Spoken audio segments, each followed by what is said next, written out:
सरकारच्या ज्या वेळेला ॲम्ब्युलन्स कमी पडायला लागल्या माणसांसाठी, त्यावेळेला रिक्षाचं रूपांतर ॲम्ब्युलन्समध्ये करणारी ही मंडळी, भारतातला पहिला प्रयोग त्यांनी केला आणि तो यशस्वी केला.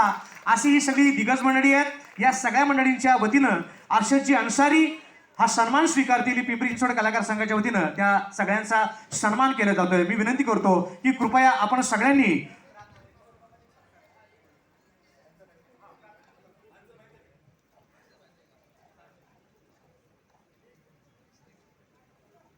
फार मोठं काम कोरोना काळात त्यांनी केलेलं आहे आणि कुठल्याही प्रकारचा मोबदला न घेता ही रिक्षा ॲम्ब्युलन्स संपूर्ण पुणे शहरामध्ये, पिंपरी चिंचवड शहरामध्ये पळत होती, धावत होती. आणि सगळ्यात महत्त्वाचं, त्या ॲम्ब्युलन्समध्ये अगदी त्यावेळेला आपल्याला ऑक्सिजन मिळत नव्हता, पण ही सगळी मंडळी तो ऑक्सिजन सुद्धा उपलब्ध करून रुग्णांना हॉस्पिटलपर्यंत पोहोचवत होती.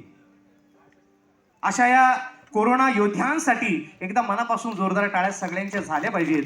अनेक जणांनी आपले जीव धोक्यात घालून त्यावेळेला कोरोना काळामध्ये रुग्णांची सेवा केलेली आहे. आदरणीय मेघराज भाईयांचं नाव कलाकारांना मदत करण्यासाठी अगदी गिनीज बुकामध्ये सुद्धा नोंदवले गेलेलं आहे.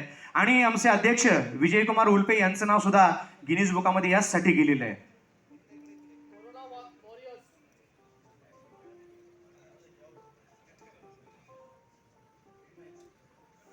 सर्व पाहुण्यांसह मी मनापासून धन्यवाद व्यक्त करतो आणि सर्व मान्यवर या ठिकाणी प्रमुख पाहुणे जे उपस्थित राहिले या सगळ्यांचे सुद्धा मनापासून आभार या ठिकाणी व्यक्त करतो. एकदा जोरदार टाळ्या या सगळ्या वाद्यवृंदासाठी झाल्या पाहिजेत.